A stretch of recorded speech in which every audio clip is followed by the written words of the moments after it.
दोस्तों, स्वागत है आपका हमारे चैनल इंस्पायर्ड एस के बौद्धि पर। दोस्तों, हमारे चैनल पर अभी आप पहली बार आए हैं तो आपसे करुणा भरी निवेदन है, आप इस चैनल को सब्सक्राइब कर दें। दोस्तों, हम लोगों को हमेशा लगता है कि पुण्य कर्म करने वालों को स्वर्ग की प्राप्ति होती है। स्वर्ग जाने का असली हकदार कौन है और वह कौन सा पाप है जिसे करने वाले मनुष्य को नरक जाने से कोई नहीं रोक सकता। आज एक प्राचीन कहानी के माध्यम से हम आपको बताने का प्रयास करेंगे कि पूजा पाठ, दान, धर्म, जप, तप आदि प्रकार के लाखों पुण्य के काम करने के बाद भी कुछ मनुष्य नरक में ही क्यों जाते हैं, तथा अत्यधिक घोर पाप करने पर भी कुछ मनुष्य को स्वर्ग की प्राप्ति किस पुण्य के कारण मिलती है। ऐसा वह कौन सा पुण्य है जो मनुष्य के लाखों पापों का नाश करता है, और ऐसा वह कौन सा पाप है जो उसके पुण्य को नष्ट कर डालता है। तो चलिए दोस्तों, बिना देरी किए शुरू करते हैं। नमस्कार दोस्तों, इंस्पायर एस के बौद्धि यूट्यूब चैनल में आपका दिल से स्वागत है। एक समय की बात है, एक गांव में एक आदमी रहता था। उसे हर समय चिंता सताती रहती कि उसने अपने जीवन में कौन से बुरे कर्म किए होंगे जो इतना कष्ट भुगतना पड़ रहा है। वह अपनी रोजमर्रा जीवन से परेशान हो गया था। एक दिन दुखी होकर एक पेड़ के नीचे बैठा था, तभी उसका एक मित्र वहां आता है और उससे उसकी उदासी का कारण पूछता है। तो वह अपने मित्र से सब कह सुनाता है। तब उसका मित्र कहता है, भाई तुम चिंता मत करो, गांव से कुछ दूर एक महात्मा अपने आश्रम में रहते हैं, तुम उनके पास जाओ। जो भी उनके पास जाता है उसकी समस्या दूर हो जाती है। तब वह आदमी कहता है कि भाई अगर ऐसा है तो मैं आज ही उनके पास जाऊंगा। फिर वह आदमी उस महात्मा से मिलने के लिए निकल पड़ता है। गांव से कुछ दूर चलने के बाद उसे एक आश्रम दिखता है। वह आश्रम में जाकर महात्मा को प्रणाम करता है और अपनी समस्या उन्हें बताता है देवर्षि महाराज, कुछ मनुष्य पाप करने पर भी स्वर्ग में क्यों जाते हैं और कुछ मनुष्य को पुण्य करने के बावजूद भी नरक में क्यों जाना पड़ता है। ऐसा वह कौन सा पाप है जो सभी पुण्य को नष्ट कर डालता है, और वह कौन सा पुण्य है जो समस्त पापों को भस्म कर डालता है। तब महात्मा मुस्कुराते हैं और कहते हैं, भंते, आज तुमने संसार के कल्याण हेतु उत्तम प्रश्न किया है। इसी संदर्भ में आज मैं तुमको एक प्राचीन कहानी सुनाता हूं, जिससे सुनकर तुमको तुम्हारे सभी प्रश्नों के उत्तर मिल जाएंगे। इसीलिए तुम इस कहानी को ध्यान से पूरा जरूर सुनना। वह आदमी कहता है, हे महात्मा, आपके मुख से इस कहानी को सुनना मेरा सौभाग्य है। मैं इस कहानी को ध्यान से पूरा अवश्य सुनूंगा और इसका प्रचार करूंगा। शायद इससे मेरे जीवन में कुछ प्रभाव पड़े। महात्मा कहते हैं, भंते, पूर्व काल की बात है। मध्य देश के एक नगर में एक ही समय पर 4 व्यक्तियों की मृत्यु एक ही साथ हुई थी। वे सभी लोग विचारों में अलग अलग और अलग अलग प्रदेश के रहने वाले थे। केवल संयोग से ही उन चारों का अंत एक ही समय पर हो गया था। एक ही समय पर यम के 2 दूत उन चारों को लेने के लिए आए थे। मरने वालों में एक तो किसी प्रदेश का राजा था, दूसरा बड़ा धनी व्यापारी था, तीसरा एक पूजा पाठ करने वाला पंडित था, और चौथा गरीब मजदूर था जो दिन भर मेहनत करके अपने परिवार का पालन पोषण करता था। और वे सभी मृत्यु के पश्चात यमलोक में पहुंच जाते हैं। यमलोक पहुंचने पर वहां का दृश्य देखकर वे सभी भयभीत हो जाते हैं। उनका अंग अंग कांपने लगता है। यमलोक में विशाल काय आकार वाले यमराज सुवर्ण से बने सिंहासन पर विराजमान होते हैं। उनके पास चित्रगुप्त बैठे होते हैं, जिनके पास सभी प्राणियों का लेखा जोखा रखा हुआ है। यम के दूत न आत्मा को आगे धकेल रहे होते हैं। कुछ मनुष्य जोर जोर से विलाप कर रहे होते हैं, तो कुछ मनुष्य अत्यंत प्रसन्न होकर चल रहे होते हैं। स्वर्ग के द्वार से सुंदर प्रकाश दिखाई पड़ रहा होता है, तो वही नरक के द्वार से धधकती हुई अग्नि की ज्वालाएं दिखाई पड़ रही होती है। इस भयानक दृश्य को देखकर वे चारों एक दूसरे से बात करने लगते हैं और अपने अपने पाप के विषय में चर्चा कर रहे होते हैं। उन 4 लोगों ने अपने जीवन में बहुत पाप कर्म किए हुए होते हैं, और उन सभी को यह जान पड़ता है कि अब वे चारों ही नरक में ही जाने वाले हैं। जब यमदूत उन चारों आत्माओं को लेकर यमराज के सभा में पहुंचे तो उनके सम्मुख जाकर खड़े हो गए। वे चारों सोच रहे थे कि कौन स्वर्ग में जाएगा और कौन नरक में जाएगा। यमराज अपने आसन पर विराजमान नहीं हुए थे। उससे पहले ही चारों आपस में बातचीत करते हुए स्वयं को ही स्वर्ग का मिलना चाहिए। यह कहने लगे। सबसे पहले राजा कहने लगा, देखो, मुझे तो धर्मराज पक्का स्वर्ग में ही भेज देंगे, क्योंकि मैं एक विश्वविख्यात राजा हूं। मैंने अपने अनेक सदकर्मों से धरती लोक पर अपना खूब नाम कमाया है। चारों तरफ लोग मेरे अच्छे कर्मों की चर्चा करते हैं। कभी भी कोई मेरे द्वार से खाली हाथ नहीं गया। जो भी आया मैंने उसे इतना दिया कि वह जीवन भर मेरा नाम नहीं भूल पाया है।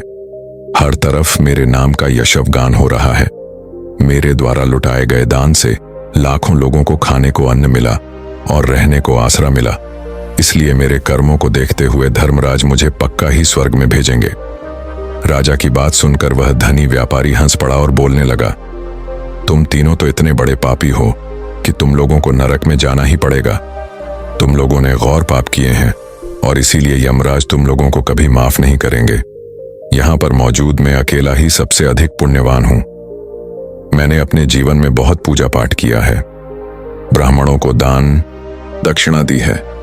मैंने मृत्यु से पूर्व गाय का दान भी किया है और अब मेरे सभी पुत्र पौत्र मेरी आत्मा की मुक्ति के लिए बड़े कार्यक्रम का आयोजन कर रहे हैं। वे मेरे लिए श्राद्ध दान तर्पण कर रहे हैं, यज्ञ कर रहे हैं। इसीलिए मैं सबसे अधिक पुण्यवान हूं। मेरी 2 पत्नियां और 5 पुत्र हैं। इतने लोग मेरी मुक्ति के लिए उपाय कर रहे हैं। और हां, मैंने अपने जीवन में कभी कोई पाप नहीं किया है और जाने अनजाने में किए भी होंगे तो मेरे पुत्रों के श्राद्ध आदि के कार्यों द्वारा मेरे पाप भी नष्ट हो जाएंगे। मैं नित्य देव पूजा करता था, मंदिर जाता था, द्वार पर आए अतिथियों को भोजन कराता था। इसीलिए मुझे पूरा विश्वास है कि यमराज मुझे नरक में नहीं डालेंगे और मुझे मोक्ष की प्राप्ति निश्चित ही होगी। धनी व्यापारी की बात सुनते ही पंडित जी कहने लगे, अरे भाई, क्यों फिजूल की बातें कर रहे हो? स्वर्ग में जाना कोई आसान काम नहीं है। स्वर्ग में जाने के लिए दान के साथ साथ पूजा पाठ करना पड़ता है। इसीलिए स्वर्ग में प्रस्थान तो मैं ही करूंगा, क्योंकि मैंने भगवान का खूब पूजा पाठ किया है। पूरा जीवन मेरा पूजा आराधना में बीता है। मेरे शुभ कर्मों के कारण मेरे लिए ही धर्मराज स्वर्ग का दरवाजा खोलेंगे। यह बात मैं अच्छी तरह से जानता हूं। जब इस प्रकार तीनों ने अपनी अपनी बातें की और अपने अपने विचार रखे, फिर वह तीनों लोग उस चौथे व्यक्ति मजदूर की ओर की देखते हैं कि अब यह क्या कहता है। क्या इसने भी कोई अच्छा काम किया है या नहीं, या फिर इसका पूरा जीवन मजदूरी करते हुए दूसरों के अधीन रहकर ही बिता है। दूर उन सब की बातों को चुपचाप नीचे नजरें झुकाए खड़ा सुनता रहा और वे तीनों बड़े गर्व से अपनी प्रशंसा में झूठे थे। तभी धर्मराज अपने साथी चित्रगुप्त के साथ दरबार में हाजिर होते हैं। चित्रगुप्त के हाथों में एक मोटी सी किताब थी जिसमें समस्त प्राणियों के कर्मों का लेखा जोखा लिखा था। धर्मराज अपने आसन पर विराजमान होते हैं। उसके बाद चित्रगुप्त ने राजा को अपने पास बुलाया और उससे पूछने लगे कि तुम बताओ, तुम तो धरती पर बड़े ही विख्यात राजा थे। तुमने अपने जीवन में कौन कौन से शुभ कर्म किए हैं तथा कितने लोगों को दुख दिया है, कितने लोगों का भला किया है। मैं अपनी पुस्तक में देखकर यह फैसला करूंगा कि आप स्वर्ग में जाने के अधिकारी हैं या नहीं। तब बड़े गर्व के साथ राजा अपने कर्मों को बताता है। हे मुनिवर, मैं एक बहुत बड़े राज्य का स्वामी था। मेरा राज्य बड़ा ही समृद्ध और खुशहाल था। मेरे राज्य में दिनहीन गरीब लोग बहुत ही कम थे। सब मेरी छत्र छाया में बड़े आनंद के साथ जीवन यापन कर रहे थे। मैंने अपने राज्य के लोगों को किसी चीज की कमी नहीं होने दी। मेरे यहाँ हर भूखे को भोजन मिलता था। लाखों की धन मोहर उन्हें रोज दान में दी जाती थी। प्रजा के लोग मुझसे बहुत खुश रहते थे। दिन रात में यही मेरे जीवन के अच्छे कर्म हैं। राजा की बात सुनकर चित्रगुप्त ने अपनी पुस्तक उठाई और उसमें देखने लगे। पुस्तक में देखकर उन्होंने राजा को बताया कि तुम जो कह रहे हो वह बिल्कुल सत्य है। तुमने अपनी प्रजा को बहुत सुख दिया है, परंतु इसके साथ साथ तुमने बहुत बड़ा अपराध भी किया है। तुमने अपनी राज्य की सीमा को बढ़ाने के लिए जितने युद्ध लड़े हैं, उन युद्धों में हजारों लाखों की संख्या में सैनिकों ने अपनी जान गंवाई है। उन सब की मृत्यु का कारण तुम बने हो। उनके परिवारों को, उनके बच्चों को अनाथ करने वाले तुम हो। उनके स्त्रियों को विधवा बनाने वाले भी तुम हो। उनकी मां की गोद भी सुनी करने वाले तुम हो। तुमने अपने ही सैनिकों के हजारों परिवारों को हमेशा दुख दिया है। युद्ध लड़कर राज्य बढ़ाने से अच्छा था कि तुम अपने पड़ोसी देशों से मित्रता करके उनके साथ व्यापार बढ़ाते। आपका राज्य तब भी समृद्ध और संपन्न रहता। तुमने अपनी प्रजा को नहीं, सैनिकों को सुखी बनाया है, इसलिए तुम स्वर्ग के अधिकारी नहीं हो। यह बात सुनकर राजा चुपचाप पीछे हो गया। उसके बाद चित्रगुप्त ने व्यापारी से पूछा, आपने धरती पर कौन कौन से अच्छे कर्म किए हैं? तब व्यापारी कहता है, हे भगवान, मैंने धरती पर जितना धन कमाया उसका आधा भाग अच्छे कामों में लगाया। लाखों लोगों को भोजन कराया, कई आश्रमों को दान दिया है, कई बेघर लोगों को अपने धन से भर दिया है, कई शहरों में मंदिरों का निर्माण कराया है, कई जगह पर धर्मशालाएं बनवाई हैं, प्रत्येक तीर्थ में भंडारे करवाए हैं। यही मेरे जीवन के अच्छे कर्म हैं। व्यापारी की बात सुनने के बाद चित्रगुप्त ने अपनी पुस्तक खोली, जिसमें उसके जीवन के सारे अच्छे बुरे कर्म लिखे हुए थे। फिर यमराज कहते हैं, अरे दुष्ट, तूने जो पाप किया है वह तो उन चारों के पापों के सामने कुछ भी नहीं है। तेरे एक पाप के कारण तेरा सारा पुण्य फल नष्ट हो गया है। यदि तूने यह पाप नहीं किया होता तो तू स्वर्ग में जा सकता था, लेकिन तूने यह पाप जानबूझकर किया है, इसीलिए तुझे नरक में अवश्य जाना पड़ेगा। इतना सुनकर वह धनी व्यापारी बोलता है, हे धर्मराज, इन चारों ने जो भी पुण्य किए हैं वह तो मैंने भी किए हैं, बल्कि उनसे ज्यादा किए हैं। फिर भी मैंने ऐसा कौन सा पाप किया है जो मुझे नरक में भेजा जा रहा है? यमराज कहते हैं, हे याद कर, तूने उस अबला विधवा नारी पर गलत लांछन लगाया था कि उसने तेरे घर पर चोरी की है, और इसके साथ ही तूने उसके ऊपर कई अन्य गलत लांछन लगाए थे।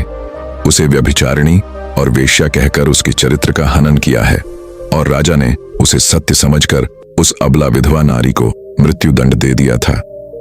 मनुष्य ब्रह्म हत्या, चोरी, मदिरा पान आदि प्रकार के घोर पापों से भी प्रायश्चित करके मुक्त हो सकता है, किंतु दूसरों पर गलत लाना लगाने पर कोई प्रायश्चित नहीं है। जो दूसरों पर गलत आरोप करता है, सत्य जानकर भी दूसरों को झूठ कहकर उनके पर दोष डालता है, वह तो सबसे बड़ा पापी है। उसके द्वारा किए गए सभी पुण्य नष्ट हो जाते हैं। इसीलिए तूने जितने भी पुण्य किए हैं वे सभी उसे एक पाप के कारण नष्ट हो गए। तुमने धरती पर जो दान धर्म किया है वह तुमने उस पैसे से किया है जिसको कमाने के लिए तुमने बहुत झूठ बोला है। तुमने ब ठगी की है, कई चीजों में मिलावट करके बेचा है, नकली चीजों को असली के दाम में बेचा है, कितने व्यापारियों को रास्ते से हटाया है। तुम्हारे इन कर्मों से अनजाने में कितने लोग बीमार होकर मर गए हैं, कितनों ने आत्महत्या कर ली, कितनों की मेहनत का पैसा तुम्हारे पास चला आया। उन सब लोगों की बददुआ तुम्हारे साथ है। तुमने जो कुछ भी अच्छा काम किया है वह कर्म शून्य हो गया है, इसलिए तुम्हारे पास भी तुम्हारा कोई शुभ कर्म नहीं है। तुम स्वर्ग में जाने के अधिकारी नहीं हो। चित्रगुप्त की बात सुनकर व्यापारी भी बड़ा उदास होकर पीछे हो गया। उसके बाद पंडित जी को आगे बुलाया और पूछने लगे, तुमने अपने जीवन में कौन से अच्छे कर्म किए हैं? तब पंडित जी कहते हैं, हे मुनिवर, मेरा पुण्य यह है कि मैंने हजारों लोगों को ज्ञान दिया है, हजारों यज्ञों के अनुष्ठान को संपन्न कराया है, हजारों के घरों में पूजा पाठ कराया है, दिन रात मैंने ईश्वर का जप तप किया है, हजारों कन्याओं का विवाह कराया है, लाखों पिंडदान श्राद्ध कराए हैं, अनगिनत लोगों को मार्गदर्शन किया है। इससे ज्यादा शुभ कर्म और क्या हो सकता है? तब चित्रगुप्त अपनी पुस्तक में देखकर बताते हैं, हे पंडित महाराज, आपका कहना सत्य है। आपने वास्तव में हजारों लोगों को ज्ञान दिया है, लेकिन उस ज्ञान पर स्वयं कभी अमल नहीं किया। आपने सैकड़ों यज्ञ पूजा अनुष्ठान कराए, पर उसको निस्वार्थ भाव से किया गया, कोई कर्म नहीं था। तुम हमेशा से धन के लालची रहे हो, इसलिए तुम स्वर्ग में जाने के अधिकारी नहीं हो। अब वह पंडित जी भी उदास होते हुए पीछे हो गए। अब बचा केवल मजदूर, वह मजदूर यह सब देखकर बड़ा हैरान था कि अब तक वह जिनको इतना महान समझ रहा था उनमें से कोई भी स्वर्ग का अधिकारी नहीं रहा। तो मैं कैसे स्वर्ग में जा सकता हूं? मुझे तो स्वर्ग की कल्पना भी नहीं करनी चाहिए, क्योंकि मैं तो कभी पूजा पाठ, जप तप या दान करने के लायक भी नहीं था। तो शुभ कर्म कहां से करता? मैं तो मेहनत मजदूरी करके सारे जीवन अपने परिवार का भरण पोषण करता रहा। वह मजदूर यह सब बातें सोच ही रहा था। इतने में ही चित्रगुप्त ने उसे भी आवा लगा दी और उसे पूछा, किंतु वह मजदूर तो पहले से ही कहने लगा, भगवान, मैंने धरती पर एक गरीब के घर में जन्म लिया था। दान हवन पूजा पाठ करने के मैं लायक ही नहीं था, तो मैं शुभ कर्म कहां से करता। मैं तो अपने परिवार का पालन पोषण बड़ी मुश्किल से कर लेता था। मैं जानता हूं भगवान कि मैं स्वर्ग में जाने का अधिकारी नहीं हूं। मैंने धरती पर भी नर्क भोगा है और आगे भी नर्क में ही जाने की हैसियत है। किंतु हे प्रभु, यहां पर भी मेरी एक इच्छा है। मैं स्वर्ग में तो नहीं जा पाऊंगा, लेकिन मैं एक बार स्वर्ग को अपनी आंखों को झपका कर देखना चाहता हूं। इससे अधिक मेरी कोई इच्छा नहीं है, क्योंकि मैंने ऐसा कोई कर्म नहीं किया है जो कुछ देर के लिए ही मुझे स्वर्ग में पहुंचा दे। मजदूरी के बाद लोगों की सेवा के लिए मेरे पास समय नहीं बच पाता था। बचा हुआ समय मैं अपने बूढ़े माँ बाप की सेवा में लगा देता था। उनके लिए उन्हें खिलाता पिलाता, उनके वस्त्र बदलता, यही मेरी दिनचर्या थी। मुझे तो मंदिर में जाने का भी अवसर नहीं मिलता था। मजदूर की बात सुनकर चित्रगुप्त ने अपनी पुस्तक में देखकर पूछा, हे मानव, तुम ध्यान से सोचकर बताओ कि तुमने कभी तो कोई शुभ कर्म किया होगा। तब मजदूर अपने पूरे जीवन के घटनाक्रम को याद करता है। तब उसे याद आता है कि एक बार उसे बहुत तेज भूख लगी थी। वह रोटी खाने के लिए बैठा ही था। कितने में वहां एक बहुत ही कमजोर बीमार कुत्ता टहल हुआ आ गया, जो ठीक से चल भी नहीं पाता था। वह आकर मेरे सामने बैठ गया और मेरी रोटी की ओर गौर से देखने लगा। मैं समझ गया कि वह कुत्ता बहुत भूखा है। मेरे अंदर से आवाज आई कि बेजुबान जानवर को छोड़कर तू अकेला कैसे खा सकता है। मैंने वह रोटी स्वयं न खाकर उस कुत्ते को खिला दी। उस दिन मैंने पूरे दिन भूखे पेट रहकर ही काम किया था। मजदूर की बात सुनाक चित्रगुप्त मुस्कुराए और उसका हाथ पकड़कर बड़े सम्मान के साथ उसे स्वर्ग में लेकर गए और बोले, वास्तव में आप ही स्वर्ग में रहने के अधिकारी हो। प्राणियों पर दया दिखाना ही सबसे बड़ा शुभ कर्म है। मनुष्य जो भी कर्म निस्वार्थ भाव से करता, वास्तव में उसका ही उसे सबसे बड़ा पुण्य मिलता है। निस्वार्थ भाव से किया गया जन कल्याण के लिए एक छोटे से छोटा काम भी आपके सैकड़ों पापों को नष्ट कर देता है। लोगों से लालच मोह और स्वार्थ के वशीभूत होकर किया गया शुभ कर्म भी फलदायी नहीं होता है। इसीलिए ध्यान रहे, जीवन में अच्छे कर्म अच्छी भावना के साथ करना चाहिए। ऐसा नहीं होना चाहिए कि आपने किसी से धन छीनकर या चुराकर कर्म में लगा दिया हो। वह धन आपने किसी से गलत करके लिया हो और बाद में उसी धन को दान पुण्य में जाने से नहीं उभर सकता। दोस्तों, स्वर्ग में वही व्यक्ति जाता है जिसने निष्काम निस्वार्थ भाव से प्राणियों की सेवा की हो। भले ही उसने जीवन में एक पैसा भी दान ना किया हो, पर वह जिस लायक था, अपनी सामर्थ्य के अनुसार उसने निस्वार्थ भाव से जो भी काम है, वही उसकी मुक्ति का रास्ता तय करता है। तो दोस्तों, आशा करते हैं आपको यह कहानी अवश्य ही अच्छी लगी होगी।